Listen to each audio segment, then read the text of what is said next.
Jiwon tidak mempercayai apa yang ia lihat. Ia merasa ini tidak masuk akal. Video perdana Yeondu yang berjudul, Ketika Yeondu Makan Telur Rebus dan Minuman Bersoda, telah ditonton hingga 3.777 kali dalam waktu 15 jam. Melihat Jiwon yang tampak bingung, Juyeon menanyakan apa yang terjadi. Namun, Jiwon meminta Juyeon untuk menunggu sebentar. Ia masih terkejut dan tidak menyangka video yang diunggahnya sudah mendapatkan 3.777 tayangan. Ia pun penasaran berapa jumlah subscribernya. Ternyata, jumlah subscriber Yeondu Tube mencapai 1.237. Jiwon tak percaya, karena 1 dari 3 orang yang menonton langsung mensubscribe channel Yeondu. Jiwon tidak mengerti bagaimana bisa video itu mendapatkan begitu banyak penonton, padahal ia baru mengunggah 1 video. Melihat Jiwon yang terus fokus melihat handphonenya, Juyeon ikut penasaran dan melihat apa yang dilihat Jiwon. Ketika melihat nama channel Yeondu Tube, Juyeon sontak terkejut dan bertanya apakah Jiwon memiliki channel Yeondu. Jiwon mengakui bahwa ia baru saja membuatnya tadi malam. Juyeon mulai protes karena Jiwon tidak memberitahunya tentang channel Yeondu. Mereka pun menonton video Yeondu di Yeondu Tube bersama-sama. Mereka sangat terkagum-kagum dengan sosok Yeondu. Juyeon bahkan mengeluh, kalau saya tidak diberitahu tentang channel Yeondu, saya bisa saja marah besar pada Jiwon. Setelah menonton video, melihat jumlah tayangan dan subscriber Yeondu Tube, Juyeon menatap Jiwon dan bertanya, bagaimana cara kamu bisa melakukan semua ini dalam semalam? Mendapatkan 3.700 penonton dan 1.000 subscriber. Jiwon pun tidak tahu harus menjawab apa. Ia juga terkejut mengetahui bahwa video yang baru ia unggah tadi malam sudah mendapatkan begitu banyak penonton. Juyeon kemudian melanjutkan menonton video itu. Mereka bertiga terus menonton bersama, dan tak bisa mengungkapkan betapa kagumnya mereka terhadap Yeondu. Seorang siswi berambut pirang mengatakan, itu sangat imut sekali. Siswa lain yang mendengar suara imut Yeondu bertanya pada Juyeon apakah ia juga mendengarnya. Akhirnya, Juyeon pun paham dan mengerti mengapa ada begitu banyak subscriber dalam satu malam. Ia pun menjelaskan bahwa godaan untuk menekan tombol subscribe sangatlah besar. Rasa ingin tahu penonton terhadap keimutan Yeondu membuat mereka tak bisa menahan diri untuk subscribe. Juyeon bahkan tanpa sadar telah menekan tombol subscribe untuk Yeondu. Ia lalu memamerkannya kepada teman-temannya bahwa ia sudah subscribe channel Yeondu, dan hal itu membuat kedua temannya ikut ingin subscribe juga. Namun, Juyeon bingung dan bertanya, apakah Jiwon ini seorang artis atau semacamnya? Seperti selebgram atau TikToker? Jiwon menjawab dengan senang, tentu saja saya bukan, dan balik bertanya, ada apa memangnya? Juyeon tak mengerti. Jiwon tidak melakukan promosi, hanya mengunggah 1 video, tetapi mendapatkan begitu banyak penonton dan subscriber. Juyeon baru kali ini menemukan orang biasa yang mengunggah 1 video bisa menarik perhatian begitu banyak orang. Juyeon berpendapat bahwa mungkin banyak orang yang membagikan video tersebut ke grup chat atau tempat lainnya. Karena itu, videonya bisa cepat tersebar. Biasanya, hal ini terjadi jika video yang diunggah sudah banyak. Namun, setelah melihat isi video Yeondu, Juyeon tidak merasa heran lagi. Jiwon berpikir bahwa ini seperti promosi dari mulut ke mulut. Jika yang menonton video sedikit, mereka akan membagikannya ke keluarga dan teman-temannya. Kemudian, keluarga dan teman-teman itu juga akan membagikan video tersebut kepada orang lain. Menurut Jiwon, jika videonya menarik, banyak orang akan merasa nyaman menontonnya, dan ini bisa menghasilkan banyak view. Jiwon sudah memastikan bahwa di mata orang lain, Yeondu memang cantik. Melihat Jiwon yang terhanyut dalam pikirannya, Juyeon menanyakan apakah ia benar-benar tidak tahu cara kerja KidsTube. Kemudian, Juyeon mulai mengomentari channel Yeondu, yang menurutnya gambar channelnya sangat lucu. Ia memuji Jiwon yang berbakat dalam hal ini. Gadis pirang itu juga setuju dengan pendapat Juyeon, dan mengatakan bahwa warna hijau terang itu sangat cocok untuk Yeondu. Siswa lain juga berkomentar bahwa foto profil Yeondu adalah daya tarik utama dari channelnya. Mendengar pujian dari mereka semua, Jiwon merasa malu dan mulai menggaruk-garuk belakang kepalanya. Juyeon kemudian meminta tolong pada Jiwon apakah ia bisa membuatkan 1 channel lagi yang bagus untuk dirinya. Jiwon bingung dan bertanya mengapa Juyeon tiba-tiba menanyakan hal itu. Apakah ia ingin membuat channel YouTube juga? Namun, si pria menyela dan mengatakan bahwa Juyeon sudah memiliki channel sendiri, dan dia bernyanyi di sana. Mendengar itu, Juyeon merasa kesal karena orang lain yang mengatakannya. Pria itu terus mengatakan bahwa suara Juyeon sangat bagus. Bahkan Juyeon pernah memenangkan lomba bernyanyi di festival sekolah. Juyeon pun mulai berbicara, mengatakan bahwa cita-citanya memang ingin menjadi penyanyi. Jiwon terkejut mendengar hal itu, karena ia tidak menyangka Juyeon memiliki cita-cita menjadi penyanyi. Namun, Juyeon menanyakan maksud Jiwon apakah ia tidak mendukungnya untuk menjadi penyanyi. Dengan wajah senang, Jiwon mengatakan, tentu saja saya mendukungmu, Juyeon. Itu cita-cita yang luar biasa. Ia pun mulai berpikir, sudah sejak lama ia mendengar kata-kata, cita-cita. Akhirnya, Juyeon membantu Jiwon tentang YouTube. Ia menjelaskan apa saja yang harus dilakukan Jiwon. Yang paling penting adalah, rata-rata waktu menonton. Yeondu Tube sudah mencapai 100%. Namun sebenarnya rata-rata 50% saja sudah sangat bagus. Yang lebih mengejutkan lagi, subscriber dari luar Indonesia juga banyak, seperti dari Malaysia, Singapura, hingga Taiwan. Ketika channel sudah memenuhi syarat untuk menghasilkan pendapatan, kita bisa mendapatkan uang dari iklan, dan itu tentu saja menguntungkan. Bayaran dari iklan luar negeri jauh lebih besar dibandingkan di Indonesia.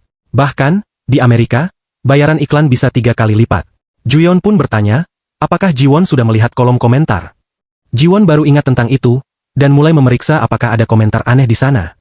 Ia tidak yakin semua komentar akan positif, karena pasti ada saja orang yang merasa iri dan dengki. Jika ada komentar negatif, Jiwon pasti akan segera menghapusnya satu persatu. Ia tidak ingin Yeondu mendapatkan komentar buruk tanpa alasan yang jelas. Jiwon mulai melihat setiap komentar dan merasa senang dengan reaksi positif dari banyak orang. Bahkan, ada yang mendoakan Yeondu. Jiwon sangat senang melihat orang-orang berpikir positif tentang Yeondu. Jiwon tidak sabar untuk memberitahu Yeondu tentang semua komentar yang diberikan setelah video Yeondu ditonton. Jiwon membaca setiap komentar satu persatu, kemudian ia menemukan satu kata yang tidak ia mengerti artinya. Ia pun bertanya kepada Juyeon, apa maksud dari, Dok? Mendengar pertanyaan itu, Juyeon mulai merasa senang dan mengatakan, sekarang terlihat jelas sekali perbedaan generasi. Juyeon lalu bertanya kepada Jiwon, apakah ini pertama kalinya kamu mendengar kata Dok? Jiwon mengakui bahwa ia benar-benar ketinggalan zaman. Mendengar jawaban Jiwon, Juyeon tertawa lepas, dan itu membuat Jiwon bingung mengapa Juyeon tertawa. Juyeon kemudian menjelaskan bahwa itu sangat lucu, karena Jiwon tidak tahu arti Dok tetapi tahu kata kude yang berarti, kurang update. Lalu, seorang pria menjelaskan bahwa Dok adalah singkatan dari, Ding of Cuteness, yang artinya ketika seseorang melihat sesuatu yang sangat imut hingga merasa terkejut seperti ingin mati. Jiwon semakin bingung dan tidak mengerti bagaimana bisa mati hanya karena melihat sesuatu yang imut. Pria itu menjelaskan bahwa itu hanya ungkapan, sebuah cara untuk mengekspresikan perasaan saat melihat sesuatu yang lucu. Mendengar penjelasan itu, Jiwon akhirnya mengerti bahwa itu hanya sebuah ekspresi ketika melihat sesuatu yang lucu. Melihat ekspresi Jiwon yang kebingungan, pria itu berpikir sejenak dan merasa Jiwon terlihat seperti orang tua. Namun, ia juga menegaskan bahwa mereka akan selalu berada di sisi Jiwon selamanya. Sementara itu, Juyeon tertawa senang di sampingnya. Jiwon masih memikirkan kata-kata pria itu, terutama tentang dirinya yang terlihat seperti orang tua. Tak lama, seorang gadis berambut pirang ikut dalam percakapan dan menunjukkan sesuatu di ponselnya dengan wajah serius. Ia berkata, ini komentar yang paling disukai orang banyak. Tampak sebuah komentar yang berkata, apa cuma aku yang berdebar-debar karena suara ayah Yeondu? Komentar ini memancing banyak balasan, seperti, suara dan caranya bicara sangat manis. Aku bisa merasakan kasih sayang dia untuk Yeondu. Tapi dia sudah menikah. Aku ingin melihat mukanya. Melihat Yeondu secantik ini, pasti ayahnya super tampan. Setuju. Aku ingin lihat wajahnya. Masih banyak lagi komentar yang hanya tertuju kepada Jiwon. Melihat semua komentar tersebut, Juyeon mulai menggoda Jiwon, bukan hanya Yeondu yang terkenal, ternyata ayahnya juga ikut terkenal. Bahkan, pria itu menyarankan agar Jiwon menunjukkan wajahnya, seperti yang dilakukan Yeondu. Dia sangat yakin Jiwon akan mendapatkan penggemar, terutama dari para gadis. Jiwon menegur mereka semua untuk tidak menggoda dirinya. Gadis pirang itu dengan canggung meminta maaf kepada Jiwon. Melihat gadis pirang yang ceria dan suka menggoda orang lain, akhirnya menyadari bahwa gadis ini benar-benar teman mereka. Ia juga mengatakan kepada Juyeon dan pria itu, mau bagaimana lagi, di mata Jiwon, Juyeon dan pria ini memang sangat cocok dan serasi. Mendengar itu, Juyeon mulai protes sambil menunjuk pria itu. Bisakah kamu tidak bicara seperti itu? Jangan jodohkan aku dengan dia, tegasnya. Pria itu hanya merentangkan tangannya dengan santai. Aku akan marah kalau Jiwon terus-terusan mengatakan hal seperti itu. Akhirnya, mereka semua pun pergi dan Jiwon berterima kasih kepada mereka, sambil meminta mereka untuk datang kembali. Beberapa jam kemudian, Jiwon melihat ponselnya dan tidak percaya. Sambil melihat channel YouTube YeonduTube, ia bergumam, baru 3 jam sejak anak-anak itu pergi, tapi penontonnya sudah lebih dari 6.000 orang. Komentar-komentarnya terus bertambah. Membaca setiap komentar mereka, Jiwon sangat mengagumi mereka. Komentar-komentar mereka sangat hebat dan keren. Grup chat dengan teman-temannya juga mulai ramai. Mereka mulai mengobrol seperti ini. Chae Yeonwo berkomentar, benar kan? YeonduTube pasti terkenal. Yu Sung-hyeon berkomentar, ini gila.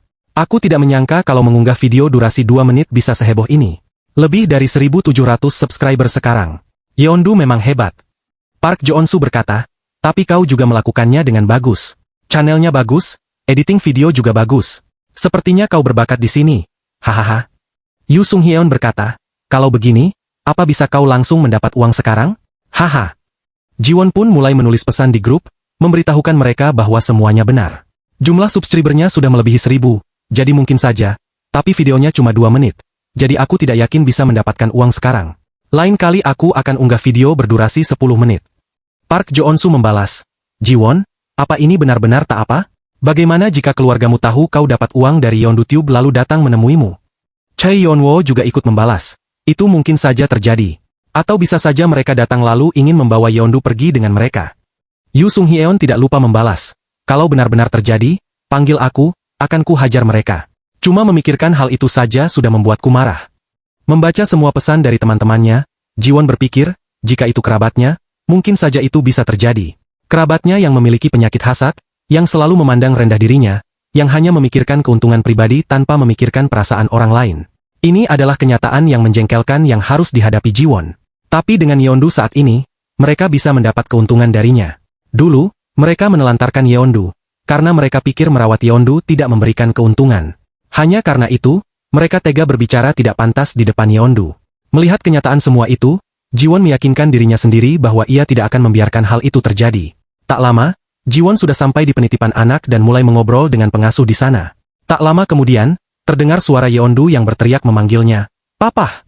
Yeondu terlihat berlari menuju Jiwon, dan melihat Yeondu berlari seperti itu, Jiwon memintanya untuk tidak berlari, takut Yeondu jatuh. Akhirnya, Yeondu langsung memeluk Jiwon dengan erat. Jiwon tersenyum melihat Yeondu dan bertanya, "Apakah Yeondu nakal hari ini?" "Enggak, Papa." "Kalau Papa bagaimana kerjanya?" tanya Yeondu. "Tentu pekerjaan Papa lancar." "Sepertinya Yeondu banyak bermain dengan teman-temannya," jawab Jiwon. Yeondu hanya bisa tertawa malu. Jiwon juga mulai bertanya kepada Yeondu, apakah Yeondu patuh sama ibu pengasuh? Yeondu terdiam sambil merutuk bibir kecilnya, mengalihkan pandangannya ke samping, sambil memainkan kedua jarinya. Sementara pengasuh yang ada di belakangnya hanya tersenyum melihat tingkah Yeondu. Tak lama, pengasuh itu tertawa dan mengatakan, ketika jam tidur siang tadi, Yeondu dan anak yang bernama Seun tidak tidur, malah mengobrol. Jiwon terkejut mendengar bahwa Yeondu tidak tidur. Ia berpikir, seharusnya Yeondu mengantuk seperti biasanya. Namun, pengasuh menjelaskan bahwa setelah mereka mengobrol dan bercerita tentang papa Yeondu, barulah Yeondu tertidur. Sementara Yeondu masih terdiam, menunduk, Jiwon terkejut mendengar bahwa Yeondu bercerita tentang dirinya. Pengasuh itu menjelaskan bahwa Yeondu berkata, papahnya ganteng, fotonya bagus, dan banyak hal lainnya yang diceritakan oleh Yeondu tentang Jiwon. Sampai-sampai pengasuh itu tidak bisa mengingat semuanya karena begitu banyak. Jiwon kemudian berbalik dan menatap Yeondu, bertanya, apakah semua yang dikatakan pengasuh itu benar? Yeondu hanya diam dan dengan cepat menganggukkan kepalanya sambil berkata pelan, iya, Papa. Mendapatkan konfirmasi langsung dari Yeondu membuat Jiwon tertawa malu. Ia pun mulai bersiap untuk pulang bersama Yeondu. Pengasuh itu dengan ramah mempersilakan mereka, sampai jumpa lagi besok. Tiba-tiba, saat Jiwon dan Yeondu akan pulang, terlihat seorang anak berambut hitam yang sedang mengintip dari balik pintu dan memanggil nama Yeondu. Jiwon berbalik dan menatap anak itu, sementara Yeondu juga berbalik dan menatap anak itu dengan bingung. Terlihatlah seorang anak perempuan dengan model rambut berkuncir kuda, menatap Jiwon dan Yeondu. Melihat anak itu, Jiwon mulai bertanya siapa dia. Yeondu pun menjawab bahwa itu temannya, Seun. Pengasuh itu ikut berbicara dan menjelaskan pada Jiwon bahwa anak itu bernama Seun, anak yang tadi mengobrol dengan Yeondu saat jam tidur siang. Saat Yeondu menyombongkan tentang papanya, Seun menyombongkan ibunya, dan mereka berdua cukup akrab. Jiwon mulai memahami situasinya. Dengan senyumannya, Jiwon mendekati Seun dan menyapanya. Tentu saja, Seun sangat senang dan membalas sapaan Jiwon. Jiwon mulai membuka percakapan dan memuji Seun yang sangat imut sekali. Jiwon mengucapkan terima kasih kepada Seun karena sudah berteman dengan Yeondu. Tentu saja, Seun mengatakannya, dan dia juga bertanya kepada Jiwon apakah dia bisa ikut pulang bersama Yeondu. Mendengar itu, Jiwon sedikit bingung. Kemudian, Seun berkata lagi bahwa dia ingin bersama Yeondu. Pengasuh yang mendengar perkataan Seun mulai cemas. Ia memberitahu Seun bahwa dia tidak bisa pergi dengan Yeondu, karena ibunya sebentar lagi akan datang menjemput Seun. Pengasuh meminta Seun untuk menunggu sebentar lagi. Seun hanya menatap pengasuhnya dalam diam. Melihat Seun seperti itu, Jiwon mulai berpikir bahwa anak ini sangat menyukai Yeondu. Jiwon juga melihat Seun sepertinya ingin menangis. Kemudian, Yeondu menatap papanya dan memberikan sebuah isyarat. Jiwon pun memahami apa yang dimaksud Yeondu, dan akhirnya Jiwon bertanya kepada pengasuh, jam berapa ibu Seun datang? Pengasuh menjelaskan bahwa ibunya biasanya sedikit terlambat datang dan mungkin dalam 15 menit lagi ia akan datang. Mendengar itu, Jiwon meminta izin kepada pengasuh untuk menemani Seun hari ini. Pengasuh itu tidak mempermasalahkannya, tetapi ia ragu apakah itu tidak merepotkan Jiwon. Dan Jiwon tidak masalah untuk menunggu ibu Seun bersama anak-anak. Mendengar itu, Seyun mulai merasa senang dan bertanya untuk mengonfirmasi kembali apakah dia bisa menunggu bersama Yeondu. Yeondu dengan senyuman ceria dan bahagia mengatakan itu benar. Jiwon mengajak mereka berdua untuk duduk hingga Ibu Seyun datang. Ketika Jiwon mengatakan hal itu, tiba-tiba Yeondu mendekat dan mencium pipi Jiwon dengan senangnya. Hal itu membuat Jiwon terkejut dan menanyakannya, apakah Yeondu tadi mencium pipi papa? Yeondu menatap papahnya dan hanya mengatakan, iya. Dan Yeondu melanjutkan berkata, kata Bu Guru, kalau Yeondu mencium pipi papa, papa akan senang. Lalu ia menanyakan, apakah papa menyukainya? Mendengar apa yang dikatakan Yeondu, Jiwon sangat memuji Bu Gurunya yang mengajarkan hal-hal yang baik pada anak-anak. Namun, Jiwon berpikir apakah ia harus menghentikan Yeondu untuk mencium pipinya. Tapi, ia takut Yeondu akan menjadi sedih dan menjaga jarak darinya karena dirinya adalah papanya. Akhirnya, Jiwon hanya bisa mengingatkan Yeondu bahwa Yeondu hanya boleh mencium pipinya saja dan tidak boleh mencium orang lain. Yeondu mengiyakan. Setelah 15 menit menunggu, Ibu Seyun datang dan meminta maaf karena terlambat. Ia mengatakan bahwa bus yang membawanya telat datang. Jiwon mulai ingin menjelaskan bahwa ia bukan pengasuh. Namun Ibu Seyun langsung sadar dan mulai mengingat wajah Jiwon. Jiwon juga terkejut karena orang yang ia temui pagi ini saat mengantar Yeondu ternyata Ibu Seyun. Jiwon berpikir dia harus minta maaf atas kejadian pagi tadi. Dengan sedikit gugup, Jiwon menggaruk-garuk belakang kepala dan mulai meminta maaf atas kejadian pagi tadi yang terburu-buru karena ia sudah terlambat bekerja. Ibu Seyun tidak mempermasalahkan itu dan menanyakan kepada Jiwon, apakah ia juga menitipkan anak. Ia juga menjelaskan bahwa pagi tadi ia hanya ingin menyapa karena mereka berdua menempatkan anak di tempat yang sama. Jiwon kemudian meminta konfirmasi apakah ibu itu adalah ibunya Seyun. Tentu saja, Ibu Seyun mengiyakan dan bertanya apakah Jiwon adalah papanya Yeondu. Jiwon membenarkannya. Dan ia bingung dari mana Ibu Seyun tahu tentang Yeondu. Kemudian, Ibu Seyun sambil memandangi Yeondu berkata bahwa Seyun yang bercerita kemarin. Seyun mengatakan bahwa dia punya teman baru yang sangat cantik dan lucu yang baru datang ke tempat penitipan, dan namanya Yeondu. Saat Ibu Seyun melihat langsung, memang Yeondu sangat cantik dan lucu. Mendengar pujian dari Ibu Seyun, Yeondu merasa senang dan dengan senyumannya mengucapkan terima kasih. Dan itulah pertemuan pertama kali dengan Ibu Seyun. Ibu Seyun mulai meminta maaf kepada Jiwon karena telah membuatnya menunggu lama. Jiwon tidak mempermasalahkan itu karena ia hanya menunggu sekitar 10 menit. Namun, Ibu Seyun tetap merasa tidak enak dan meminta maaf pada Jiwon. Kemudian, Ibu Seyun menatap putrinya dan menegurnya untuk tidak melakukan hal seperti itu lagi. Ia meminta Seyun lain kali menjadi anak yang baik dan menunggu ibu di tempat penitipan. Namun, Seyun tetap berkata bahwa ia hanya ingin bersama Yeondu. Ibu Seyun menatap Seyun lagi dan berkata bahwa ia akan datang lebih awal. Jiwon kemudian menyela percakapan mereka dan mengatakan bahwa ia benar-benar tidak masalah. Ia hanya menunggu sekitar 10 menit saja. Akhirnya, Ibu Seyun berterima kasih kepada Jiwon karena telah mau menunggu bersama putrinya. Kemudian, dengan malu, Jiwon menanyakan di mana rumah mereka. Ibu Seyun memberitahu Jiwon bahwa rumah mereka dari sini hanya lurus ke depan. Dan ketika ada simpang, belok kiri. Mereka mulai berjalan pulang bersama, dan Jiwon mengatakan bahwa mereka bisa saling sapa di simpang sana karena mereka lewat di sisi kanan. Sambil berjalan, Jiwon tersenyum dan berpikir, walaupun ini pertemuan pertama mereka, ia tidak merasa canggung sama sekali. Ia berpikir apakah semua ini karena keberadaan Yeondu dan Seyun. Sementara itu, Seyun dan Yeondu yang berjalan bersama mulai mengobrol. Dengan Seyun bertanya jam berapa Yeondu tidur. Yeondu kemudian menceritakan bahwa semalam ia telah tidur. Tetapi biasanya ia tidur jam 10 malam. Mendengar jawaban Yeondu, Seyun mengatakan itu bagus, yang membuat Yeondu bingung dan bertanya, kenapa? Seyun yang memegang kedua tali tas punggungnya dengan ekspresi khasnya mengatakan bahwa ia tidur jam 9 malam. Dan jika tidak, ibunya akan berubah menjadi monster yang mengerikan. Mendengar itu, Yeondu tercengang dan bingung, berkata dengan penuh pertanyaan, monster. Sedangkan Ibu Seyun sudah panik mendengar cerita Seyun. Dengan wajah panik, Ibu Seyun meminta putrinya, Seyun, untuk tidak berbicara seperti itu karena ia takut Yeondu akan takut padanya. Sedangkan Seyun hanya memincingkan mulutnya dan berkata, cih. Tak lama, suasana menjadi canggung dan terdiam sesaat. Kemudian, Ibu Seyun meminta Jiwon untuk tidak salah paham dan menjelaskan bahwa ia biasanya menakuti Seyun agar ia mau tidur lebih awal. Jiwon bingung dan bertanya mengapa harus seperti itu. Ibu Seyun memberitahu Jiwon bahwa Seyun terlalu energik untuk tidur. Dan ketika ia tidak tidur tepat waktu, ia bisa marah. Makanya, Seyun bilang ibunya berubah menjadi monster. Jiwon hanya bisa mengangguk dan bertanya apakah cara itu efektif. Ibu Seyun tentu saja membenarkan bahwa itu sangat efektif. Tetapi ia berpendapat bahwa Jiwon tidak perlu melakukan hal yang sama kepada Yeondu, karena ia melihat Yeondu sangat patuh pada papanya. Akhirnya, mereka sampai di persimpangan yang mengarah ke rumah masing-masing. Pada saat itu, Seyun bertanya pada ibunya apakah ia boleh bermain dengan Yeondu di taman bermain. Ia hanya ingin bermain selama 30 menit saja dan meminta ibunya untuk mengizinkannya.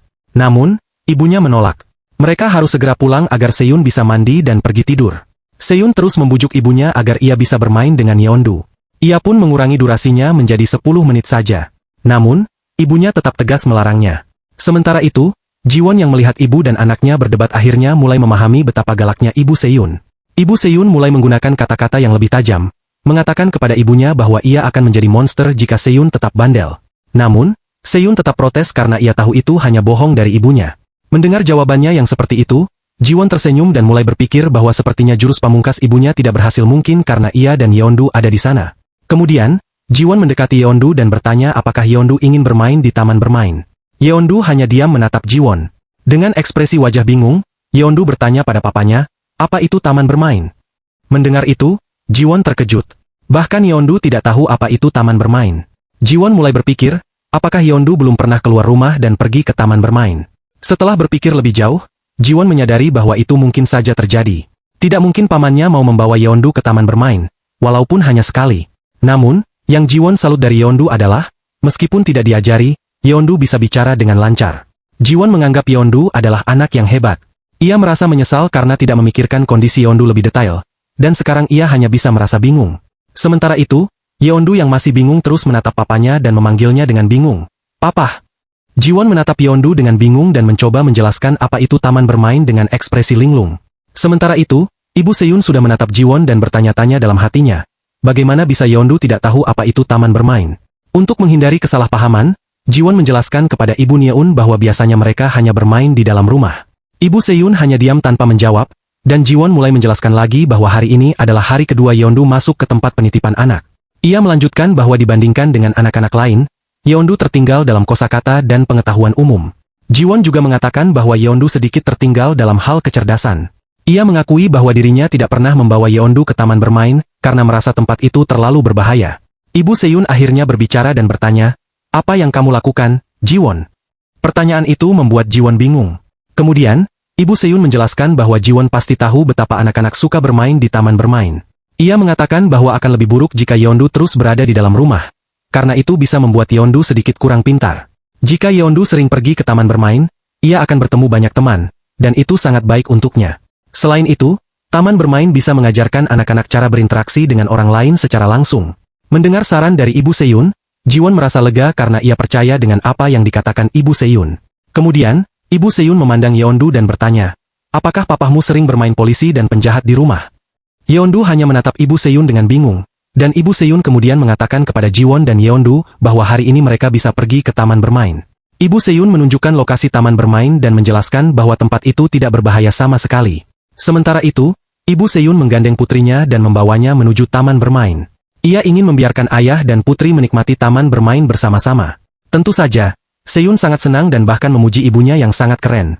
Sementara itu, Jiwon sudah bingung. Ia bahkan belum yakin apakah ia harus mengajak Yeondu ke taman bermain atau tidak. Jiwon hanya bisa mengeluh sendiri. Di sisi lain, Yeondu yang ada di samping Jiwon bertanya, apa itu polisi dan penjahat?